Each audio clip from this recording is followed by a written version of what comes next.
আজ আমার ময়ূরপঙ্খী নিয়ে বেরিয়ে পড়লাম কৃষ্ণনগর চারুবিলা কমিউনিটি হলে। আজকে একটা অনুষ্ঠান আছে, চলো অনুষ্ঠানটা কিসের এখন আমি জানি না, দেখা যাক। তোমাদের সাথে পৌঁছে ওখানে শেয়ার করবো যে অনুষ্ঠানটা কিসের। রাস্তায় টপুদা আমার জন্য অপেক্ষা করছিল। আমার সাথে টপুদার দেখা হয়ে গেল, আমি আর টপুদা একসাথেই যাব, ওই একই জায়গায় কাজ করব। তাই টপুদা আমার জন্য দাঁড়িয়েছিল। চলো তাহলে দেখা হচ্ছে। তারপর চলে গেলাম লজের ভেতরে, যেখানে খাওয়া দাওয়ার আয়োজন করা হয়েছে। গিয়ে দেখি টেবিল চেয়ারের সেট আপ টোটাল কমপ্লিট, লজের মালিকই করে রেখেছে। আজকের কাজটা ছিল কালী পুজোর কাজ, তাই আমাদের খাবার বাইরে থেকে নিয়ে আনা হয়েছে।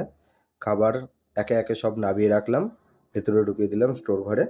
আজকের মেনুটা ছিল খিচুড়ি, ছেঁচড়া, মিষ্টি, চাটনি, পাঁপড় আর বেগুনি। লোকজন আসতে সব শুরু করেছে, বাইরে লোকজন অলরেডি এসে বসে আছে খাবে বলে। এদিকে বাপিনদা টপুদা মিলে খাবার পরিবেশন করছে, সেই সুযোগে আমিও দুটো খেয়ে নিলাম, ছেঁচড়া, বেগুনি আর খিচুড়ি দিয়ে। ফাইনালি আমাদের কাজ শেষ, বাপিনদা টপুদাকে দুজনকে খাইয়ে দিলাম।